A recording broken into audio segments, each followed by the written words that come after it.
Ted. Why you lie to Shanice like that?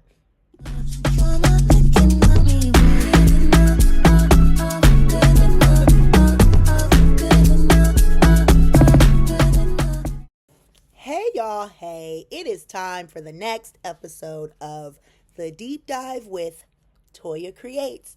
That's me. Hi, if you know, you know, elder millennials, stand up. Anyways, today is Wednesday, April 22nd, and we are getting into Beyond the Gates. But first, if you like content like this, please be sure to like, comment, share, follow, subscribe. I would really appreciate it. So let's get into it. So, we opened up at Uptown with Tomas in that shirt. I hated it. Very silky, very okay. So he's there and he just runs into Martin, who is picking up some food. And they get the talking about Tomas and the success he's having with Kat. Martin is like, no shade, but you are the only one who has lasted this long. At this point, Tomas has made it through 2 birthdays, right? And he's getting major brownie points for the lovely surprise party that he threw for Kat and all of the other things that he's doing. And he's actually at Uptown now because he has set up another date to celebrate Cat Day 2.0, or the continuation of. So Martin is like giving Tomas his kudos, and they also talk about, Tomas is just a little worried about Kat still living with Anita and Vernon, because he's just like, he just knows how stressful it can be. And he also opened up a bit about how his family went through a similar situation. He was like, we're not the Duprees, but we are a fierce family as well. And their abuela is basically the Anita of their family. And she unfortunately had cancer. And this is when Tomas was enlisted. And so he was just talking about how it felt to get the call to say, come home. And, they thought she was on her final legs, but turns out she wasn't. She is all well, and I believe she lives in Puerto Rico. So then we see Kat and Nicole. They are fresh off of a shopping trip. Maybe they were at the Galleria, stand-up DMV. I don't know. Anyways, so Ted is at Atrium, and this is where Kat and Nicole have walked in with their little bags. And Ted's like, what are you guys doing? Why don't you join me? So then Kat makes it super awkward per usual, and she's talking about how she and Nicole had gone shopping because she has a date with Tomas, and she wants a cute outfit that's gonna make Tomas like, hot and bothered. And Ted was like, thank you. I mean, I agree. I don't need to hear this as a parent. But okay. So then, unfortunately for Ted, Nicole is unable to join them at Atrium because she has something else to do. And when she walked by Ted with nose wide open, and Kat peeped it too. So, Kat and Ted sit down and have a little conversation. Ted was very happy to see that Eva was allowed to stay at Kat's birthday, and he's just very happy about that. And Kat was like, don't read too much into it. I was just on cloud 9 because that was the day I heard that Grand was beating cancer, and Leslie herself could have popped out of a cake, and I would have let it slide that day. So that means whatever. Don't get your hopes up, Ted, because we still beefing. But whatever, he will take what he can get. So then Ted also asked, about her living situation. I think he was trying to tell her that maybe she should venture out on her own a little more because, he loves that she is there with Anita and Vernon during this terrible time. But he also brought up, like, you went from our house to, I think, living somebody else's house before moving in with Chelsea, and now you're in the estate. It sounded like to me he's just like, maybe you should venture out on your own for a little bit. And I think he was also mentioning or questioning, why not with Tomas, living together. But I cannot be sure. I will have to go back and look. I be doing all the things during the day. Homeschooling, all of the things. Anywho. So then the last thing Ted and Kat start talking about is Shanice. Because Kat's like, how are you guys doing? Why wasn't she your plus one for my party? And Ted was like, well, we're taking things slowly. And, and she's just out of town. She's coming back to town tomorrow. Okay. So then we head over to Garland Memorial and we see Ashley and Grayson doing what they're doing. They're actually cute together. And I like them together a lot more than her and Derek because there's actual chemistry. And she done forgot about Andre. Okay. But anywho, so they're just talking and Ashley was like, Grayson, I want you to eat. And he was like, eat? They nasty on this show. And she was like, no. So, as much as I like that, no. I'm talking about actual dinner. So she wants to have a date with Grayson and she wants to cook for him. And she's so accustomed to Grayson not having time because, he's out here pushing P. He's out here pushing this blood for whoever. And, he is frequently unavailable. So she is just trying to get him to have dinner. And it seems like he's down for that. So then they are still chatting. And like I said, Ted said Shanice was out of town until tomorrow. But surprise, elevator opens. Shanice is back a day early. And she sees Ashley and Grayson canoodling. They got a quick kiss in because Leah wasn't around.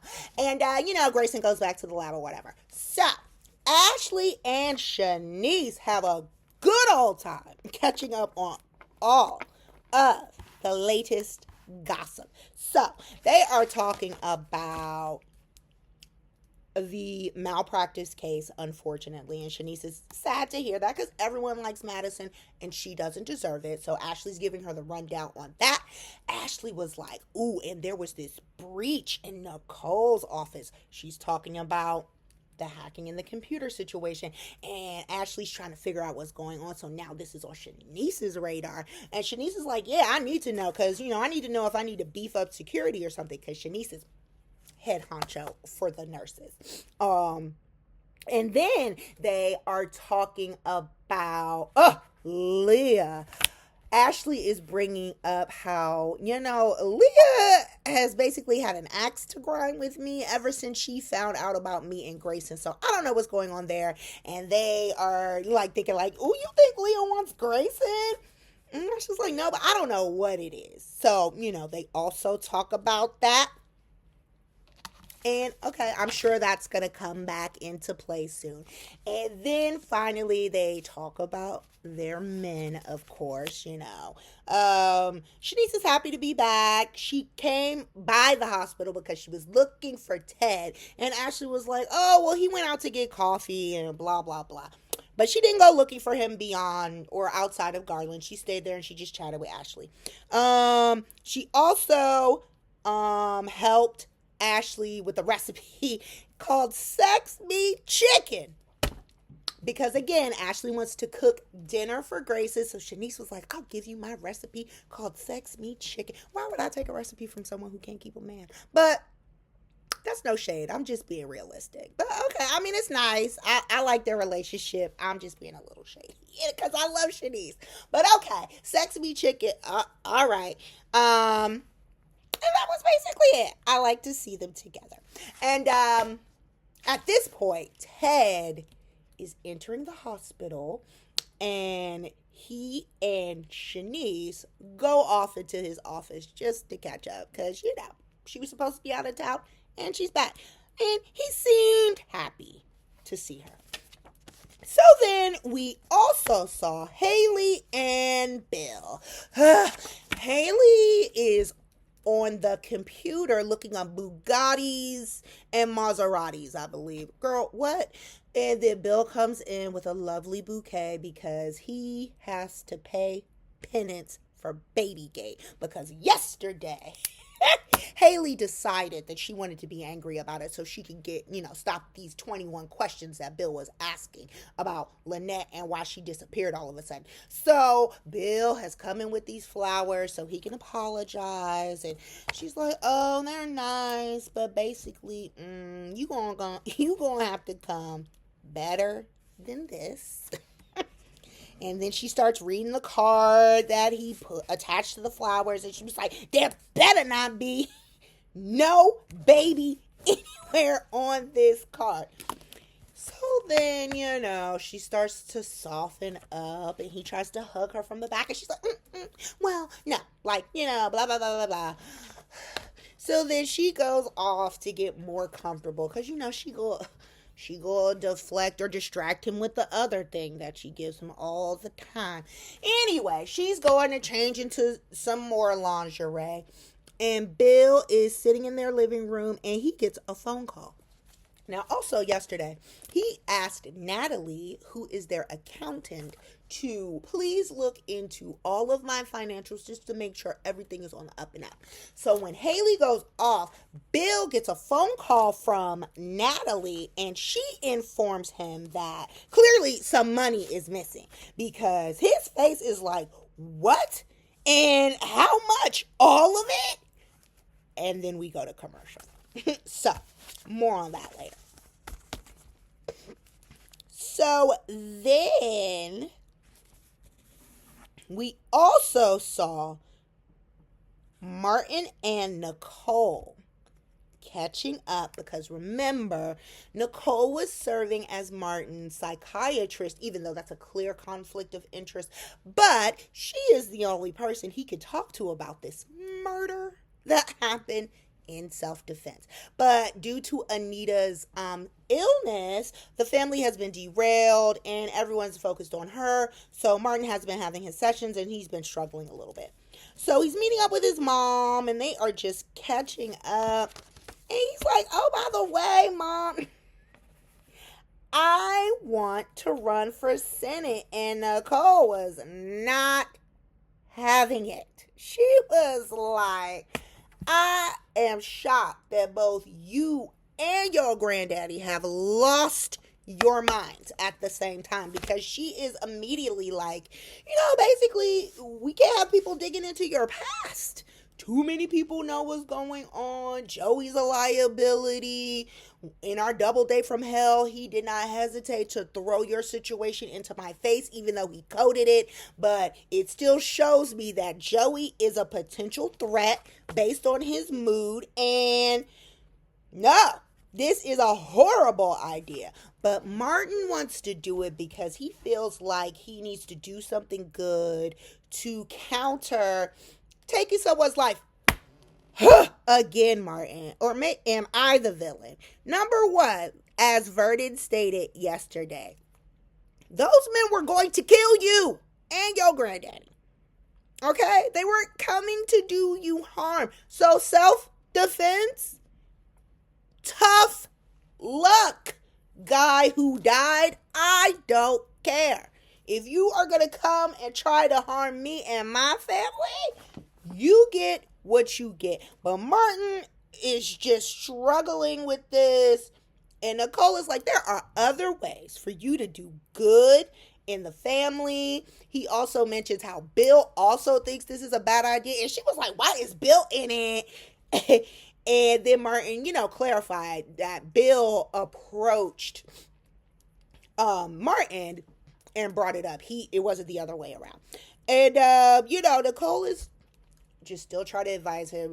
She's like, I understand as your mother, it hurts me that you have to turn down some of your dreams, but like it is what it is. And there are other ways to do good. And what about Smitty? Have you talked to Smitty about this? And Martin was like, no, I haven't done, making the usual excuses. And Nicole is like, no. In our sessions, we talked about how there would be no more secrets between you and Smitty. Because remember, that's why you were kicked out a few months ago. Now let's keep you guys together. And so Martin agrees to go tell Smitty. And after Nicole is done talking to him some more, it seems like she's gotten through, but I don't know. And so Martin leaves, and Nicole is panicked, and she messages, it looks like she was either messaging or she was about to call Ted, because all we saw was her cell phone and just his contact come up. So, yes. So, let's see. You know me and my notes. Okay, so Kat meets Tomas at Uptown, and it's very cute. He has another salsa night. For those who remember, this is something he tried to do last year when they first started dating officially. And I think it was the same night that she decided to give up her virginity. And so he redid that. There was a dance floor or like a dance area in the middle of Uptown. And so everybody got to see them salsa. And it was very cute. And that is nice of me to say because y'all know how I hate Kat. But that was very cute to see. And I loved it. So then Tomas gives her another gift, and it is a small door, like a commemorative door. And Kat was like, oh, what's this? And so Tomas explains that it's like an exact replica of my door of my home in Puerto Rico. And instead of us going for Christmas, like they apparently have planned, I want to go sooner. And I want to take you to meet my family. Okay, so Kat, it seems like Kat is freaked out at first because she's just like, but she explains that this is another first for her. Like she's never met the family of a significant other, and she's actually nervous, but very excited. And she's already thinking in her head what she can pack. So Tomas is very happy to hear this news. He's like, oh my God, abuelita, mi primos, they are all going to love you. I'm so happy. He picks her up, twirls her around, and that's basically it for that couple. So I am glad to see that they are doing well. And I hope maybe we will get to see them in Puerto Rico. I know, girl. That's like a pipe dream, but I would love it. So then, let's see. Back to Bill and Hayley. So Hayley comes back with her little lingerie, and Bill had this champagne set up and all these things and music playing, and he just let her start talking for a little bit, and then he took his phone, turn off the music. He was like, unfortunately, we can't move on just yet because where is the money in that savings account? Now Hayley, Hayley starts to explain. She closed the account and she started to deflect. She's like, I closed the account because I just didn't want you to have to look at that because it's an account that we set up for our son that we are no longer going to have it. Oh, woe is me. And Bill was like, okay, but number one, you closed the account. You closed this account. You did not speak to me about it. And instead of just transferring the money into the main account, you got a check cut to you because she was like, oh, well, I was going to put the money in the main account because I told you how I wanted to do some investment properties, this and that. He's like, yeah, but you cut the check to yourself. So then this girl is like, well, I mean, I was just under so much duress when I did it. I just didn't know. And because he was like, the next screen you could have picked to just transfer the money. Why are you cutting a check to yourself? And she was like, I just didn't know. And at least, I'm always do messy things. The sob story. I'm sick of it. But Bill, okay, well, next time, just come and talk to me before you do anything. How old is this heifer? Enough! Just talk to me the next time you want to do something. Woo. It's okay. Blah, blah, blah. Let's go have sex. That's basically what happened. Because Hayley was just like, I can't believe that you're accusing me and this and that and boo-hoo-hoo. I don't have a baby. I don't know how to do anything. I a little girl. And Bill like, oh, yes. Whatever. I'm so sick of this storyline. I have talked to people on TikTok about this. I'm like, wrap this up. At this point, I am more irritated that Hayley has not been exposed than I am that Leslie has not been exposed. And that's saying something. Now, but I like Leslie. So, back to Ted and Shanice. They are in Ted's office, like I said earlier, and they're just laying around, chilling, canoodling a little bit, nothing too much, and they're talking, just, oh, I missed you, this, that, blah, blah, blah. So then they get a knock at the door, and then Ted opens, and it's Nicole. She's like, oh my God, I just put out a Martin fire, but I may need your backup. And then she looks and she sees Shanice, and she's like, oh my goodness, I'm so sorry for interrupting. And, Ted ushers her out. He did the right thing in the moment. Now, this is where I have an issue with Ted. So Ted and Shanice have been having some issues because Shanice is insecure about the fact that Nicole is still around. Now, Nicole is Ted's ex-wife. She's basically the perfect wife. And Ted messed it up. So Shanice feels away. She's trying to get past it, whatever. Then they had a little hiccup when Ted said, oh, that's what I love about you to Shanice. And she was like, oh, you love me? Girl, he didn't say that. But, since then, it's been weird. I thought they were back on track, but all this distance and weirdness, I don't know. So today, like I said, they're canoodling again. Nicole has come in. She exits. Fine. So then Shanice starts expressing, I know things have been a little awkward with us, but I think we are developing real feelings. At least I am. And this is real. And I hope you feel the same. Ted! He agrees. Oh, I'm feeling it too. Oh, you feeling something. It's not love for Shanice. Lust! Maybe.